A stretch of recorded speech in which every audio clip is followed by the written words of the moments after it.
This is section 5, lesson 1, and this is probably the section that a lot of you guys have been dreading or not looking forward to because it's all about math, and this is poker mathematics, and section or lesson 1 is going to be all about pot odds.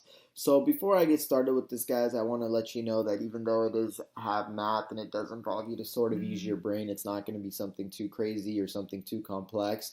You're not going to be doing calculus on the poker tables or anything like that. It's very simple and very basic math, and you can also be using your phones to do this. I'm just going to teach you guys the simple formulas and the simple ways that you can use math so that you're playing pots that are in your favor and hands that are that you're favored to win with better odds, rather than playing hands that you shouldn't be playing.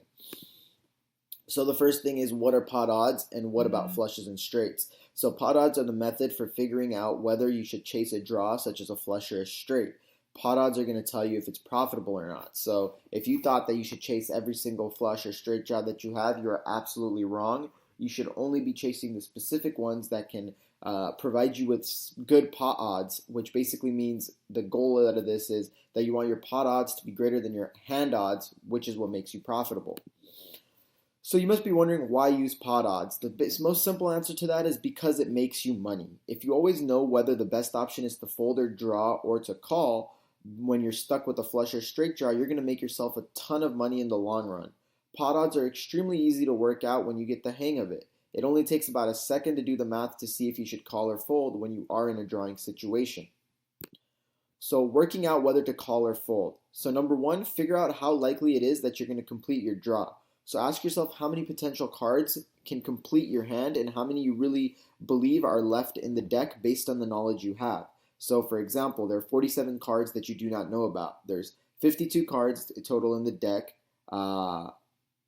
minus the 2 cards that are in your hand and the 3 flop cards. So that's 5 cards, so you subtract 52 minus the 5 and you're down to 47. So 9 of those cards can complete your flush, while the 38 other cards will not complete your flush. So your ratio is 38 to 9, or when simplified, roughly 4 to 1.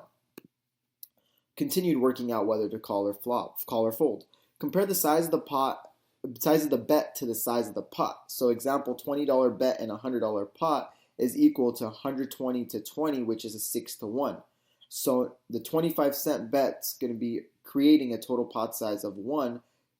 So 1 to 20.25 is a 4 to 1. If there's a $40 bet, that's going to create a total pot size of 100, which is going to be 100 to 40, which is about a 2.5 to 1. So you want to see the ratio of the bet compared to the pot, because this ratio is going to come in handy on the next step when we compare the odds from step number 1 and step number 2.